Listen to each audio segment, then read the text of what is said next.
Bismillahirrahmanirrahim. Assalamu alaikum, dear students. I'm your physics teacher, Engineer Muhammad Yamin, and you're watching my YouTube channel, The Quantum Realm.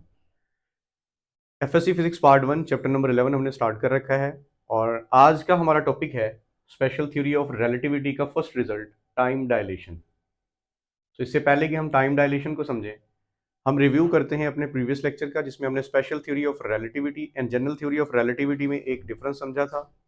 उसके बाद हमने special theory of relativity के postulate पढ़े थे। First postulate क्या था? The laws of physics are same in all inertial frame of reference. Physics के laws same रहते हैं तमाम इनर्शियल फ्रेम ऑफ रेफरेंस में। And second postulate was about invariance of speed of light, कि light की जो स्पीड है वो हमेशा कांस्टेंट रहती, regardless of the state of the observer और द सोर्स। ऑब्जर्वर या सोर्स की स्टेट पे डिपेंड नहीं करती, चाहे आप जितना मर्जी फास्ट मूव कर लें, आपके लिए लाइट की स्पीड सी ही रहेगी। तो इस यूनिवर्स में लाइट की स्पीड एक यूनिवर्सल कांस्टेंट है। तो आज हम समझेंगे टाइम डायलेशन क्या है। According to special theory of relativity Einstein, time is not an absolute quantity. So time के बारे में जो मिसकंसेप्शन थी कि टाइम एक एब्सोल्यूट क्वांटिटी है, इस यूनिवर्स के हर एक कोने में टाइम एक जैसा पास कर रहा है, तो आइंस्टाइन के अकॉर्डिंग टाइम एक जैसा पास नहीं कर रहा। टाइम एब्सोल्यूट क्वांटिटी नहीं है, बल्कि टाइम एक रिलेटिव क्वांटिटी है। तो सबके लिए टाइम एक जैसा नहीं हो सकता। इस यूनिवर्स के डिफरेंट फ्रेम ऑफ रेफरेंस या डिफरेंट प्लैनेट्स की हम बात करेंगे, या स्पेशली जब हम स्ट्रॉन्ग ग्रेविटेशनल फोर्स के अंदर मौजूद होंगे, तो हमारा टाइम डिफरेंटली पास करेगा as compare to time passing on earth. तो इसको हम देखते हैं किस तरह हमें समझना है। Time is relative, it depend upon the motion of the frame of reference. So ये जो टाइम है हमारा, ये डिपेंड कर रहा है फ्रेम ऑफ रेफरेंस की मोशन पे।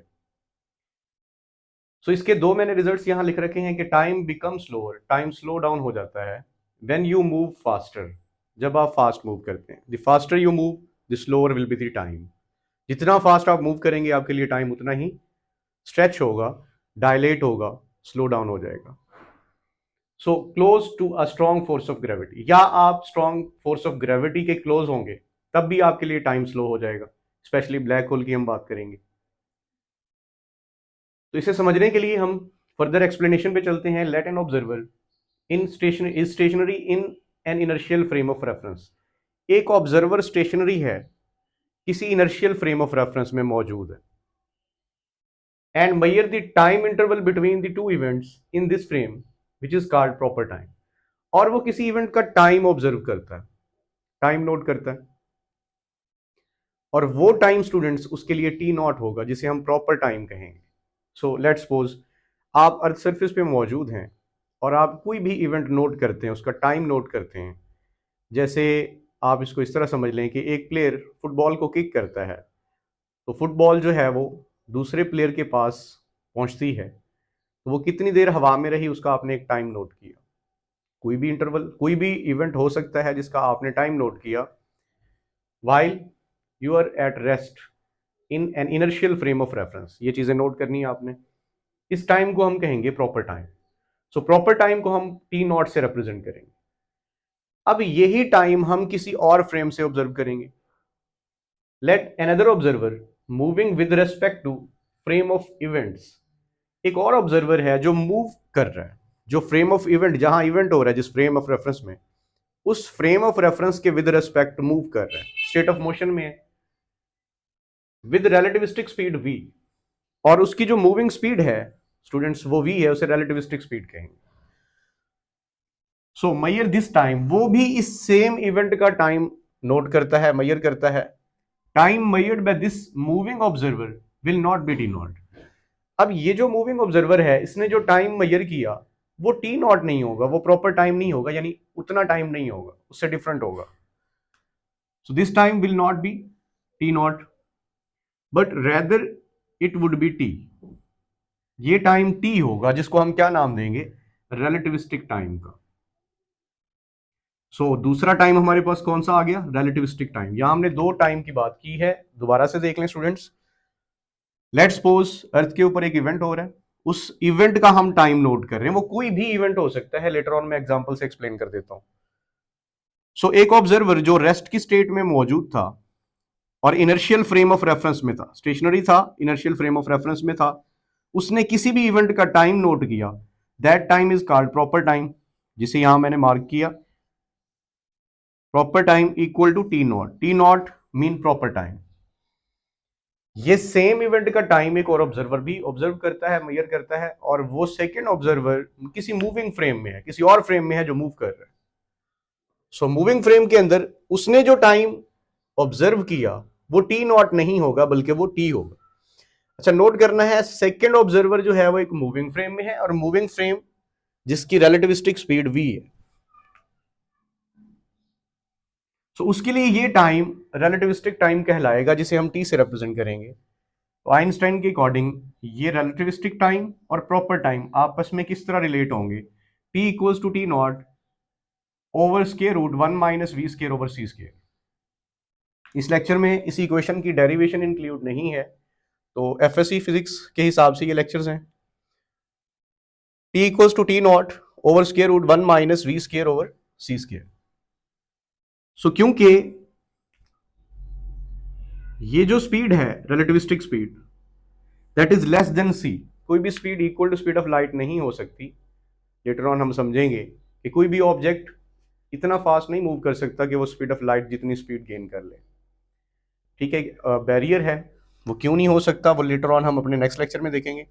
सो ये जो रिलेटिविस्टिक स्पीड थी मूविंग फ्रेम की, वो क्या थी, वो लेस देन c थी। तो दैट मीन कि इस इक्वेशन में ये एक फैक्टर आ रहा है V square over C square, ये V square over C square factor less than 1 हो जाएगा।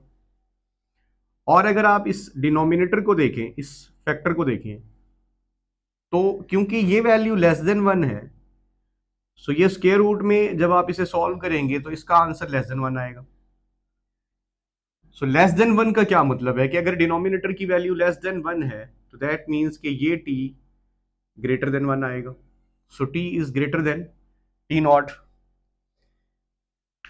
ठीक है स्टूडेंट्स, ये टाइम ग्रेटर होगा किससे, टी नॉट से। तो ये इसका रिजल्ट है। और टी कौन सा टाइम था, रिकॉल करें, रिलेटिविस्टिक टाइम। यानी कि जो ऑब्जर्वर मूविंग फ्रेम में है उसके लिए ये टाइम ज्यादा है, और जो स्टेशनरी ऑब्जर्वर है और इनर्शियल फ्रेम में मौजूद है, सेम फ्रेम में, फ्रेम ऑफ इवेंट्स में मौजूद है, उसके लिए टाइम कम है। ये दो टाइम डिफरेंट आ गए। अब ये सिचुएशन जो हमने यहां पे पढ़ी है इसको हम डिस्कस करते हैं एक एग्जांपल से। सो स्टूडेंट्स यहां पे देखें, लेट्स सपोज आप अर्थ सरफेस पे मौजूद है और आपके साथ एक सेकेंड ऑब्जर्वर भी मौजूद है। आप एक एक्सपेरिमेंट परफॉर्म करते हैं, आपके हाथ में एक बॉल है, उसे आप अपवर्ड थ्रो करते हैं, ये बॉल ऊपर जाता है और वापस आता है। इसको जो टाइम लगता है आपके अकॉर्डिंग वो लगता है 1 सेकेंड। सो ये ऑब्जर्वर सेम फ्रेम पे मौजूद है, फ्रेम ऑफ इवेंट हम कहेंगे अर्थ को। सो ये दोनों अर्थ पे मौजूद हैं, दोनों के लिए टाइम सेम, दोनों स्टैटिक कंडीशन में है, रेस्ट की कंडीशन में, एक ही जगह से ऑब्जर्व कर रहे हैं। तो इन दोनों के अकॉर्डिंग ये टाइम क्या है students, T not proper time कहलाएगा, क्योंकि ये उसी फ्रेम में मौजूद है, फ्रेम ऑफ इवेंट्स में, और इन्होंने जो टाइम ऑब्जर्व किया दैट टाइम इज 1 सेकेंड।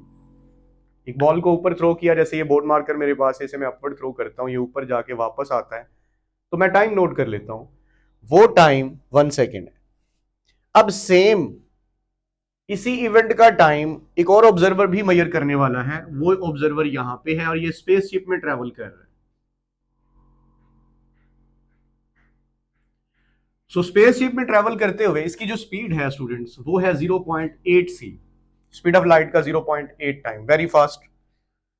सो इसके लिए ये टाइम टी नॉट नहीं होगा, यानी कि 1 सेकेंड नहीं होगा। तो इसके लिए क्या आएगा टाइम, आप इस इक्वेशन में जब वैल्यूज पुट करके सॉल्व करेंगे तो आपके पास ये टाइम स्टूडेंट्स आएगा 1.7 सेकेंड्स।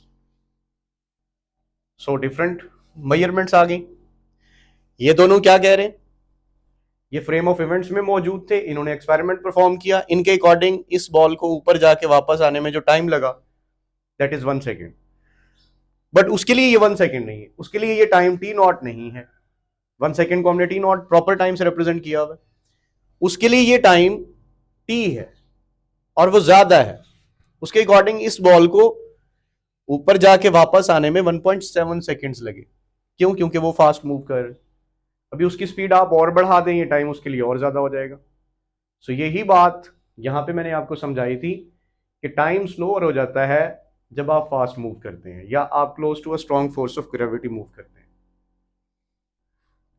सो इन दोनों के लिए टाइम जो था वो डिफरेंट था, तो इसलिए लिखा मैंने यहाँ पे t is greater than T not.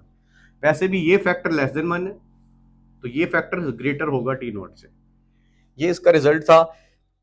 तो बाकी हम देखते हैं it affect all timing process, ये तमाम टाइमिंग प्रोसेस को अफेक्ट करता है। ये एक इल्यूजन नहीं है, मतलब ऐसा नहीं है कि आपको लग रहा है कि शायद मैथमेटिकली ये रिजल्ट्स इस तरह आ रहे हैं तो रियल में नहीं होंगे, ये रियल में भी होंगे।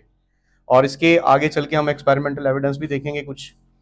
It affect all timing process, specially physical, chemical and biological process. वो तमाम प्रोसेस जिसमें टाइम इन्वॉल्व होता है, वो तमाम प्रोसेस अफेक्ट होंगे इससे।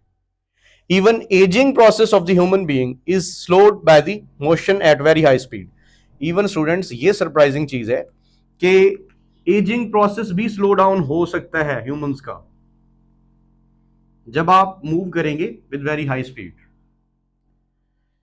सो लास्ट पे हम देखते हैं एक रिजल्ट कि अगर कोई ऑब्जेक्ट इतना ज्यादा वेलोसिटी गेन कर ले कि approachable to speed of light, nearly equal to speed of light, although हमारे लिए ये मुमकिन नहीं है, तो टाइम कितना लगेगा उसे, ये जो रिलेटिविस्टिक टाइम है ये क्या होगा। So T equals to T naught over square root 1 minus V की जगह आप सी लिखें, so C square over C square. तो स्टूडेंट्स ये फैक्टर कैंसिल आउट हो जाएंगे 1 के इक्वल, तो time will B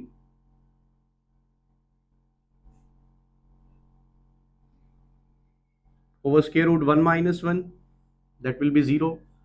So t naught over 0, that means कि infinity. So किसी भी प्रोसेस को कंप्लीट होने में जो टाइम लगेगा वो इनफिनाइट टाइम लगेगा। ये बिल्कुल ऐसे ही है कि देखें ये बॉल हमने अपवर्ड थ्रो किया और ये पर्सन स्पेसशिप में ट्रैवल करते हुए, ये हम सिर्फ एग्जांपल ले रहे हैं समझने के लिए, लेट्स सपोज ये ट्रैवल कर रहा है स्पीड ऑफ लाइट से और ये पूरी अर्थ का राउंड करके वापस इस पॉइंट पे आता है, तो इसके अकॉर्डिंग ये बॉल अभी भी इधर ही कहीं होगा, ठीक है, ये अपवर्ड ही जा रहा होगा और इसे स्टैटिक नजर आएगा। क्यों?